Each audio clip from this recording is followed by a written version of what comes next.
감사합니다. 저희 집이 좀 산꼭대기에 좀 있습니다.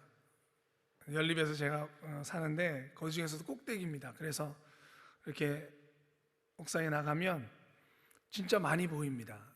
저희 집이 이제 금천구인데, 서울 금천구인데 굉장히 멀리 보입니다. 그러니까 저희 집이 잠기면 서울 전역이 잠기는 겁니다. 그래서 산 꼭대기에 있는데, 그래서 산에 있으면서 좋은 점이 있습니다. 요즘 같은 때에 뒤에 무슨 꽃이 제일 많이 피는 때인지 아십니까? 요즘에? 네, 맞습니다. 네, 죄송합니다. 제가 다들 아시는데 아카시아 꽃. 그래서 저녁 때 산책을 좀 나거나 이렇게 새벽에 나오면 아카시아 꽃 향기가 요즘 너무 좋습니다. 근데 좀 비가 와가지고 아카시아 꽃이 조금 이렇게 내려서 어저께 저녁 때 이렇게 산을 좀 올라갔어요. 비가 왔는데 그래도 막 많이 내린 게 아니어서 땅이 많이 질진 않더라고요. 비 왔을 때 그 풀내음이 많이 나잖아요.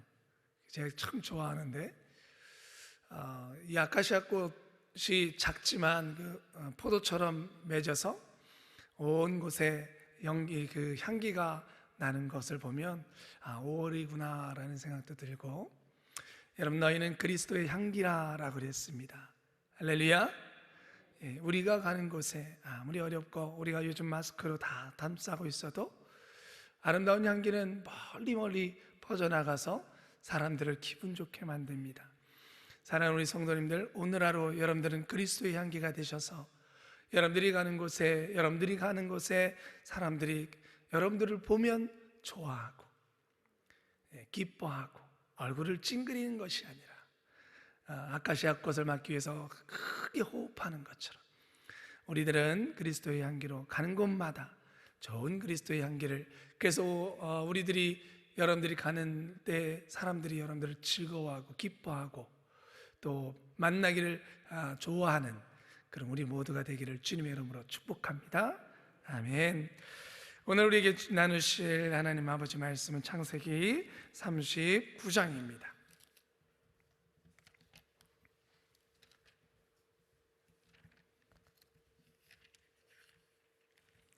창세기 39장 우리 같이 봉독합니다. 요셉이 이끌려 애굽에 내려가매 바로의 신하 12대장 애굽 사람 보디발이 그를 데리고 데려간 이스마엘 사람의 손에서 그를 사니라.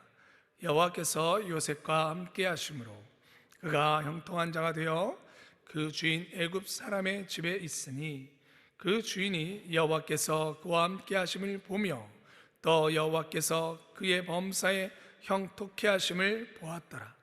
요셉이 그 주인에게 은혜를 입어 섬김에 그가 요셉으로 가정 총무를 삼고 자기 소유를 다 그 손에 위임하니 그가 요셉에게 자기 집과 그 모든 소유물을 주관하게 한 때부터 여호와께서 요셉을 위하여 그 애굽 사람의 집에 복을 내리심으로 여호와의 복이 그의 집과 밭에 있는 모든 소유에 미친지라.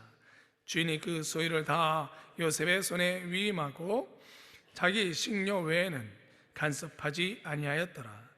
요셉은 용모가 준수하고 아담하였더라. 그 후에 그 주인의 처가 요셉에게 눈짓하다가 동침하기를 청하니 요셉이 거절하며 자기 주인의 처에게 이르되 나는 주인이 가중 제반 소유를 간섭지 아니하고 다 내 손에 위임하였으니 이 집에는 나보다 큰 이가 없으며 주인이 아무것도 내게 금하지 아니하였어도 금한 것은 당신뿐이니 당신은 자기 아내임이라. 그런즉 내가 어찌 큰 한옥을 행하여 하나님께 득죄하리이까.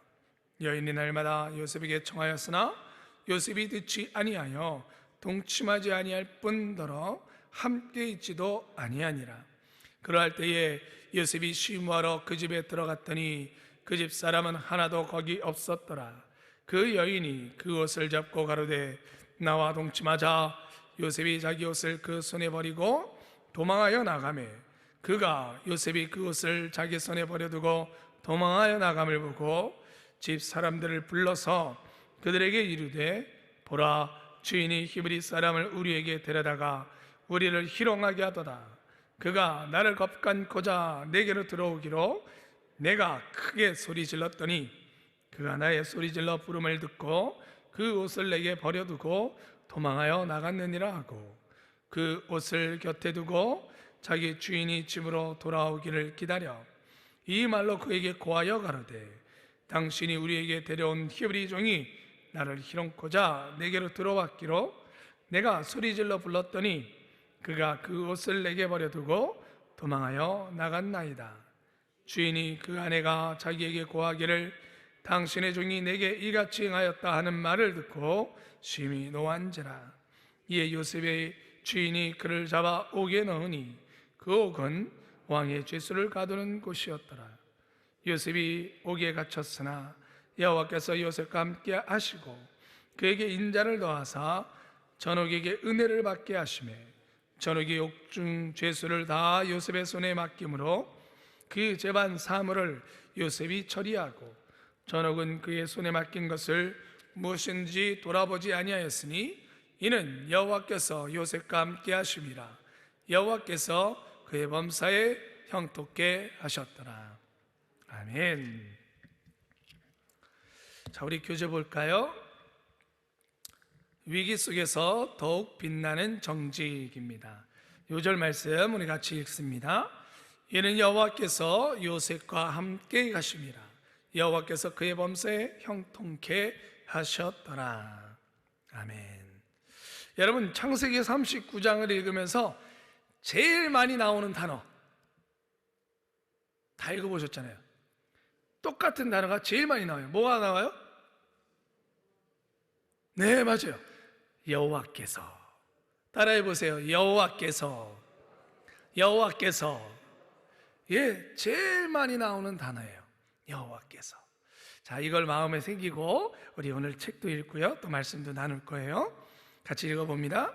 요셉은 영리하고 유쾌하며 겸손하고 유능하며 게다가 하나님께서 함께 하시는 아름다운 젊은이였다. 그를 통하여 그와 접촉하는 모든 사람에게 축복이 주어졌다. 그의 주인이었던 보디발도 마찬가지였다. 보디발은 이스마엘 사람의 손에서 요셉을 샀다. 요셉은 비록 노예와 같은 신분이었지만 요셉으로 인해 형통함을 누리게 되자 보디발은 그를 집안일을 관리하는 가정 총무로 삼았다. 그리고 자신의 소유를 다 요셉에게 위임했다. 어느 날 보디발이 집을 비운 사이에 그의 아내가 요셉을 집요하게 유혹하기 시작했다. 요셉은 보디발에 대한 불의는 곧 하나님께 대한 죄라는 것을 알았기 때문에 단호하게 그 유혹을 뿌리쳤다. 요셉으로부터 거절당한 보디발의 아내는 분노하였고 결국 자신이 유혹할 때 요셉이 버려두고 간 옷을 가지고 남편에게 요셉을 모함했다. 보디발은 분노하여 요셉을 감옥에 잡아 넣었다. 물론 이것은 경미한 처벌이었다. 당시의 법대로 한다면 요셉은 사형을 당해야만 했기 때문이다. 하나님께서 보호해 주셨기 때문에 요셉은 안전할 수 있었던 것이다. 여러분, 뭐 사형이라고 할 것도 없어요. 그냥 그 자리에서 죽이죠. 그죠? 뭐 재판이고 뭐고 없죠. 이 노예는 신분도 아니에요. 노예는 그냥 짐짝도 못해요. 예, 아무것도 아니에요. 여러분, 노예라는 게, 그러니까 지금 요셉이 39장에 지금 받고 있는 이 처사는, 이 모습은 상상도 할 수 없는 일이에요. 노예에게 있어서는. 그런 일이 일어난다는 건, 그러니까 그 자체도 정말 신기한 일인데, 그런데다가 자기 아내를 겁탈하려고 했는데, 여러분, 직결 처분이죠. 그 자리에서 죽이는 거죠. 그런데 그렇게 당하지 않았어요. 그리고 감옥도 어떤 감옥에? 고위 관직자들이 갇힌 감옥에 들어가게 된 거예요. 이건 진짜 경미한 처벌이에요. 자, 계속 읽어봅니다. 보디발의 아내는 주인과 종의 관계를 이용하여 끈질기게 요셉을 유혹하였다. 그러나 요셉은 그에게 붙잡힌 자신의 옷을 벗어두고 도망쳐 나올 만큼 죄의 유혹을 결사적으로 물리쳤다. 우리는 때로 나에게 불이익을 가져다 줄지도 모르는 상황을 핑계로 그것이 유혹의 자리인 줄 알면서도 그 자리에 그냥 머뭇거리고 있을 때가 있다. 그러나 범죄를 유발하는 달콤한 그 유혹의 자리는 우리를 파괴시키기 위한 사단의 덫이며 그것은 결국 죽음의 자리다. 우리가 사력을 다해 도망치지 않는다면 죄는 결국 우리를 삼켜버리고 말 것이다. 아멘. 예전에 한 분이 문자로 저에게 좀 이렇게 상담을 왔던 분이 계세요. 자세히 아는 분은 아니었는데 어느 성도입니다 하고 더 많은 이익을 볼 수 있는 일이 생긴 거예요. 그런데 그게 본인이 기도하시는 가운데 하나님이 기뻐하지 않을 것 같은 거예요. 근데 이미 또 손에 다 들어왔던 거예요. 그리고 그것이 지금 자기가 하려는 것보다 더 많은 이익을 보는 거예요. 그런데 목사님, 이익을 보는 것을 포기하면 남편한테 나중에 싸움이 될 것 같습니다. 남편은 믿음의 생활을 하지 않는 분인데, 왜냐하면 더 큰 이익을 놓치게 되니까 싸움을 하게 될 것 같아요. 그런데 이게 하나님이 기뻐하지 않는 거라는 걸 전 압니다. 그렇다고 또 남편하고도 싸우고 싶지는 않고, 목사님 어떡할까요? 용기를 내라고 말씀을 했어요. 하나님 기뻐하시는 것을 성령님께서 그 마음에 허락하셨다면 용기를 내셔서 하나님 주시는 마음 앞에 순종하셨으면 합니다. 여러분 어떻게 하셨을 것 같아요? 네, 하나님께서 너무나 그 마음을 이끄셔서 그 더 많은 이익을 쫓는 것이 아니라 하나님께 주셨던 마음, 좀 이익은 없지만 그러나 처음 가려고 했던 곳으로 가시게 되어졌습니다. 할렐루야. 여러분, 이것이 정말 쉬운 것이 아니죠. 여러분들, 우리는 너무나 그것을 잘 압니다. 잠깐만 눈 감으면 되니까, 그래도 나 믿음 생활 열심히 할 거니까, 그래도 나 하나님 앞에서 멀어지지 않을 거니까. 우리가 너무나 잘 아는 한경직 목사님, 이미 소천하셨지만 굉장히 우리 한국 교계에 있어서 큰 충격적인 고백을 하신 적이 있죠. 그 평생을 숨겨오시다가 우리 이제 노년에 마지막 고백을 하셨죠. 저도 신사참배를 했습니다. 한때 굉장히 큰 충격이었어요. 한국 교계에 그 큰 어르신이 평생 그거를 마음에 담고 계셨던 거예요. 그런데 너무나 감사한 것은 마지막으로라도 그분이 고백하셨다는 거예요. 어떻게 보면 여러분, 잠깐 눈 감으면 아무도 모르고 여전히 한국 교회의 많은 사람들 앞에 존경과 사랑을 받을 뿐인데 눈 감으면 되는 거예요. 아무도 몰랐으니까요. 근데 마지막까지도 그래도 성령께서 이끄신 것 같아요. 어떻게 보면 자가 본인이 여태까지 쌓아왔던 그 덕망과 그 존경과 그 사랑을 다 무너뜨리는 거잖아요. 그죠? 여러분, 그거 쉬울까요? 아니죠. 사람은 한번 때를 놓치면 그냥 덮고 가지 하는 것들이 얼마나 많습니까? 그러나 한경직 목사님께서 지금도 우리가 존경할 수 있는 것은 마지막까지 숨기지 아니하고 자신의 부족함을 또 하나님 앞에 부끄러웠던 부분들을 고백하며 회개했다라는 것입니다. 여러분, 정말 우리가 부끄러워하고 두려워해야 될 것은 죄를 범함이 아니라 그것을 감추는 것입니다.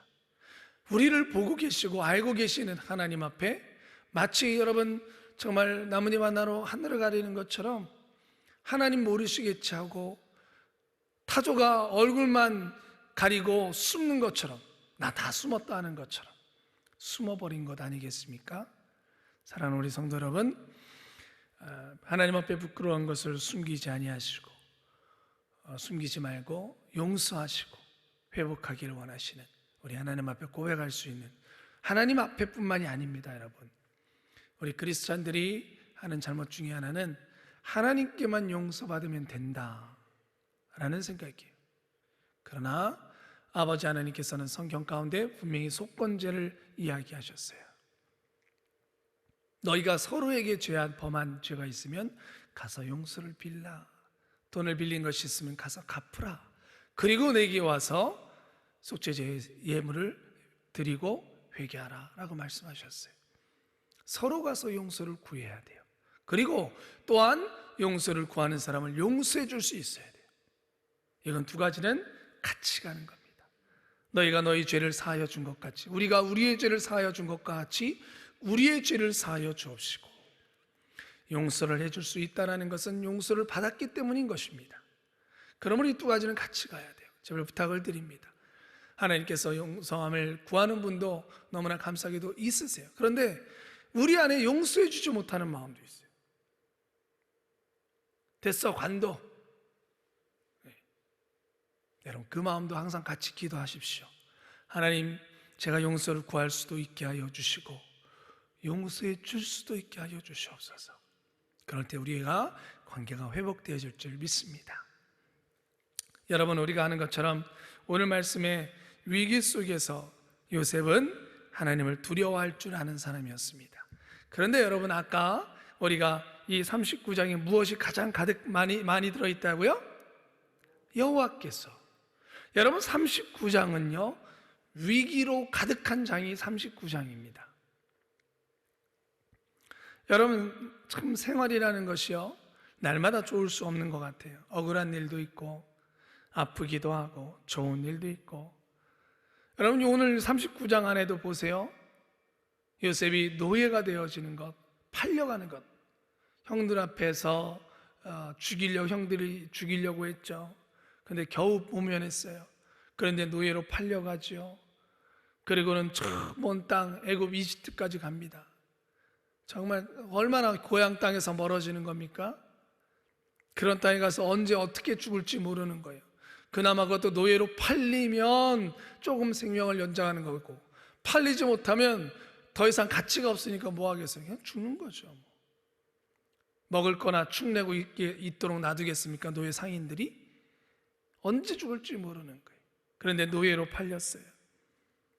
그러다가 그 속에서도 언제 죽을지 모르면서 노예로 살아가는 그 삶을 살아가는 중에 또 오해를 받고 모함을 당합니다. 여러분, 위기천지입니다.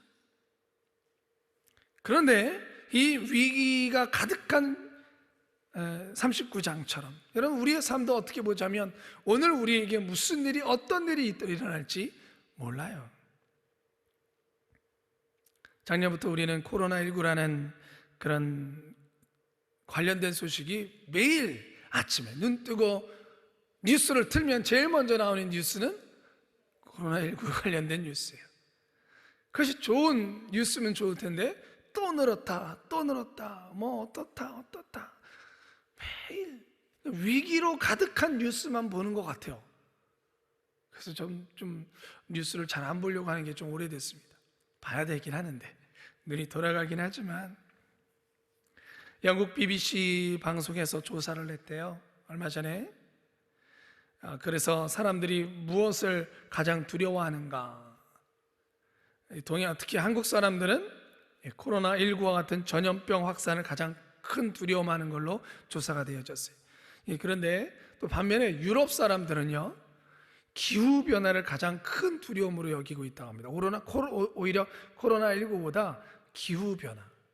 저 유럽 쪽은 기후변화가 굉장히 더 심한 거예요. 약간 북쪽으로 더 올라가 있다 보니까. 기후변화 속에서 지금 우리도 그런 걸 많이 경험하죠.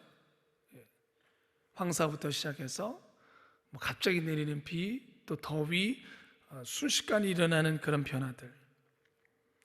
여러분, 인터넷과 정보가 더 많아졌습니다. 옛날보다 사람들은 더 많은 정보의 홍수 속에 살아갑니다. 그만큼 우리를 두려워하는 소식들은 더 많습니다. 오히려 들을 필요가 없는 것들도 자꾸 들려와요. 요즘 여러분 얼마나 인터넷이 무서우냐면, 인터넷을 여러분들이 검색을 하면요 여러분들이 그 관심을 갖고 있는 게 무엇인지가 자동으로 프로그램 속에 들어가서요, 인터넷을 여러분들이 열면 여러분들이 관심을 갖고 있는 항목들만 계속 그 기사들이나 그와 관련된 뉴스들만 제일 먼저 보이게끔 만들어 놓습니다. 자동으로. 여러분들이 그 설정을 해제하지 않는 한. 그러니까 여러분들이 임영웅한테 관심이 있어서 임영웅 기사를 보잖아요. 관심 없으신 것처럼. 그럼 매 첫 기사로 임영웅이 어떻게 했다더라 이것만 떠요. 여러분들이 관심 있는 것만 계속 보이게 하는 거예요. 그러니까 그것만 봐요. 그 소식만. 거기에 뭐 하는 거예요? 내가 보이지 않는 가운데 세뇌돼 버리는 거예요. 근데 정말 무서운 건 뭐냐? 그런 것이 이런 인터넷과 특히 유튜브 방송들 그런 것들로 인해서 이 생각들이요 편협되면 한쪽으로 막 쏠려가는 거예요. 사람들이 무섭게 쏠려갑니다. 그리고 유튜브만 열면 그거와 관련된 소식들만 계속 나오는 거예요. 다양성이라는 것은 점점점 사라져요. 다양성 천지인데 오히려 그런 프로그램들로 인하여서 다양성은 사라지고 한쪽으로만 쭉 몰려가는 거예요. 사람들이 우르르르 몰려가요. 나도 모르는 사이에. 예전에는 마약이 무서웠어요. 그런데 지금 우리 학생들뿐만 아니라 우리 어른들도요. 뭐가 무서워요? 인터넷 방송이 무서워요. 저희 아들이, 저희 둘째도 유튜브 방송을 많이 봅니다. 네, 말투는 어떤 이 말하는 투가 좀 예전과 많이 달라졌어요. 그래서 하루는 와서 저랑 식사하는 가운데 이렇게 유튜브를 하나 틀어놨는데 방송이 하나 나오는데 어디서 많이 들은 말투예요. 아, 이 말투가 되게 낯이 있네. 말투가, 그 방송하는 사람의 말투가. 그래서 이렇게 생각해 보니까 저희 둘째 아들 말투예요. 저희 둘째 아들 말투가, 여러분들 그런 거 있잖아요. 우리 조영기 목사님을 사모하시는 우리 목사님들은 경상도 분들이 아닌데도 경상도 말투를 하시잖아요. 하도 방송을 보니까, 그리고 거기서 말하는 사람의 말투, 여러분 말투라는 것은 그 사람의 가치관이나 이런 성격들이 묻어나오게 돼 있습니다. 그걸로 바뀌어가는 거예요. 와, 무섭더라고요. 그리고 한편으로 섭섭하더라고요. 나 닮아야 되는데 저 닮는 게 아니라 그 사람 닮아가니까 화가 나더라고요. 네. 여러분, 우리는 그걸 더 많이 보는 게 아니라 뭘 더 많이 봐야 돼요? 하나님의 말씀을 많이 봐야 될 줄 믿습니다. 우리는 예수님의 말투를 닮아가야 돼요. 하도 성경을 봐서 예수님처럼 말해야 되고 예수님처럼 봐야 되고 예수님처럼 말투가 돼야 될 줄 믿습니다. 할렐루야. 그러길 원하십니까? 여러분, 유튜브 방송이 아니라 걱정과 근심과 그들이 쏠려가는 것이 아니라, 여러분, 그런데 이게 우리들을 지금 묶어버리고 있는 거예요. 여러분, 이것은 위기인 줄 믿습니다. 정말 위기예요. 무서운 거예요. 그런데 이걸 걱정하지 않아요, 우리가. 여러분, 그러기 때문에 이런 우리 창세기 39장 이 위기가 가득한 39장에 오히려 하나님은 무엇을 가득 넣어 놓으셨느냐? 여호와께서, 할렐루야, 여호와께서 뭐 하심으로? 함께 하심으로. 따라해보세요. 여호와께서 함께 하심으로. 여러분, 형통이라는 말은 우리가 너무나 좋아하는 말씀인데 그 형통이라는 말은 여호와께서 함께 하심으로라는 말이 없으면 형통이라는 단어가 안 나옵니다.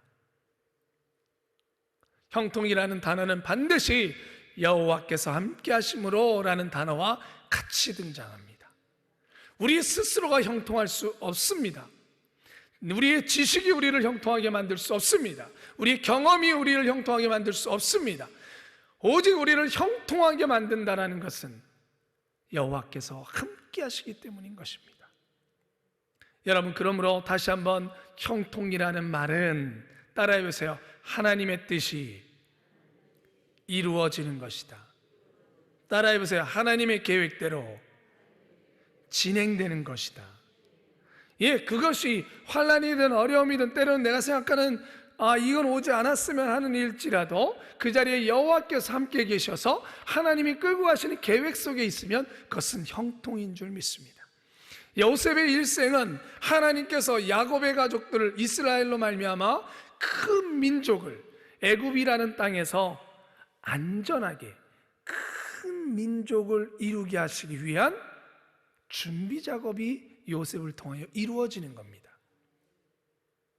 그러니 지금 요셉이 애굽에 오는 길도, 왔던 길도, 또 요셉이 보디발 장군과 결국은 왕 앞에 서게 되어지는 그 모든 일들이 위기의 연속이고 목숨이 왔다 갔다 하는 두려움의 연속인데, 그 자리에는 하나님이 함께 하셔서 하나님의 계획대로 이루어지고 있었어요. 성경은 이걸 뭐라 그래요? 형통이라고 이야기하는 것입니다.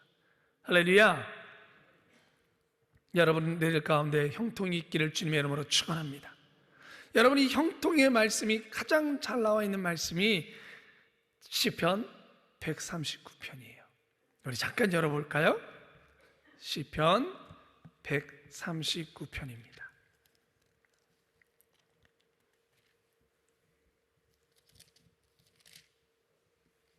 앞에만 제가 잠깐 읽고, 여러분들 오늘 시편 139편도 집에 가정으로 돌아가시면 잠드시키거나 직장에 나가시기 전에 꼭 한번 읽어보세요. 이게 여호와께서 함께 하심으로 라는 것 속에서 고백할 수 있는 우리들의 찬송이요 노래예요. 제가 잠깐 읽어볼게요. 여호와여, 주께서 나를 감찰하시고 아셨나이다. 요셉의 고백이죠. 주께서 나의 앉고 일어섬을 아시며 멀리서도 나의 생각을 통촉하시오며 나의 길과 눕는 것을 감찰하시며 나의 모든 행위를 익히 하시오니 여호와여, 내 혀의 말을 알지 못하시는 것이 하나도 없으시니이다. 요셉이 살아가는 중에 마음속에 담고 있었던 것이죠. 주께서 나의 전호를 들으시며 내게 안수하셨나이다. 이 지식이 내게 너무 기이하니 높아서 내가 능히 미치지 못하나이다. 내가 주의 신을 떠나 어디로 가며 주의 앞에서 어디로 피하리이까? 내가 하늘에 올라갈지라도 거기 계시며 음부의 내 자리를 펼지라도 거기 계시니이다. 내가 새벽 날개를 치며 바다 끝에 가서 거할지라도 곧 거기서도 주의 손이 나를 인도하시며 주의 오른손이 나를 붙드시리이다. 아멘. 여호와께서 함께 하심으로 그가 형통한 자였더라. 여러분들, 오늘 여러분들의 모든 삶이 여호와께서 함께 계시며 형통한 삶이 될 줄 믿습니다. 기도하겠습니다. 아버지 하나님, 오늘도 저희들 이 자리에도 성전을 떠나 가정으로, 사업장으로, 직장으로 나아가는 그 자리에도 주께서 우리를 감찰하시고 하시기에 여호와께서 함께 하시는 줄 믿습니다. 어떤 어둠이 오고 어떤 위기가 와도 그 자리에 여호와께서 함께 하심에 하나님의 계획대로 이끌어져 가고 있음을 믿게 하여 주시옵소서. 믿음을 더하여 주시고 두려움 말게 하여 주시고 나를 붙드시며 나와 함께 하시는 주님을 바라보며 주님 형통한 자로 오늘도 승리케 하여 주시옵소서. 위기가 있는 곳에 은혜가 가득하였던 것처럼 오늘도 은혜를 가득가득 부어 주시옵소서. 예수님의 이름으로 기도드리옵나이다. 아멘. 하늘에 계신 우리 아버지여, 이름이 거룩히 여김을 받으시오며 나라의 마옵시며 뜻이 하늘에서 이룬 것 같이 땅에서도 이루어지리이다. 오늘날 우리에게 일용할 양식을 주옵시고 우리가 우리에게 죄진 자를 사하여 준 것 같이 우리의 죄를 사하여 주옵시고 우리를 시험에 들게 하지 마옵시고 다만 악에서 구하옵소서. 대개 나라와 권세와 영광이 아버지께 영원히 있사옵나이다. 아멘.